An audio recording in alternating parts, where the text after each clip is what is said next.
आज स्वामी मन हो बेसर देकर माछ तरकारी करने तेणु मु माछ भाजी तेल रे जीरा पकईदेली देन पियाज काटी ताकू पकईदेली तापर मसला करी सोरिष रसुण अदा कंचा लंका आउ किछि टिके जीरा पकई ग्राइंडिंग करी ताकू पकई देकी मसला को कषिदेली हल्का से कषिदेली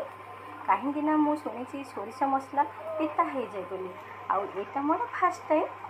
सोरिष तरकारी होची। बर्तमान देखंतु मु रेस्ट दे देथिले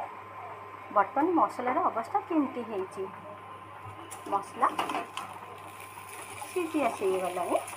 या पर पानी देवा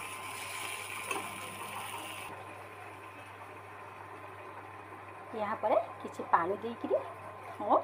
मसला को गोलई देली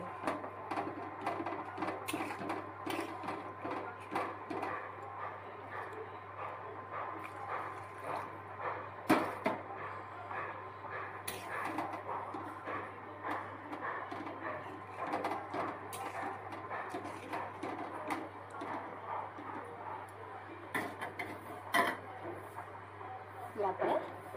आलू भाजिकी रखी थी पकईली आउ बेसर टमाटो भी पकई सो आउ तो छोटिया आंबुलती पकाउची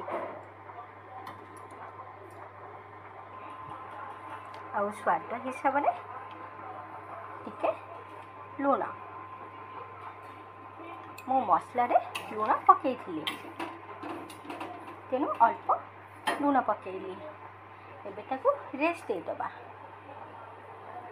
फुटी आसला परे आमे या परे माछ पकेबा। वर्तमान मसला तरकारी फुटी आसलानी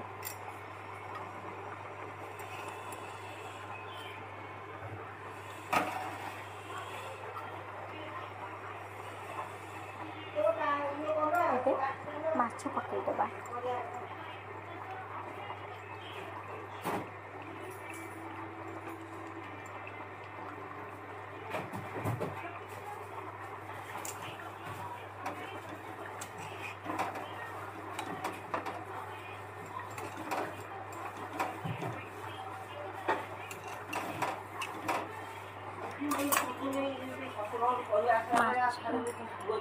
वर्तमान देखंतु माछ तरकारी मोर पूरा रेडी हो गला। आज फास्ट टाइम पे मु बेसर वाला तरकारी करिछि सेति मु आपण मानक सहित शेयर करबा को चाहिली आउ केमती लागिला निश्चय कहिबे।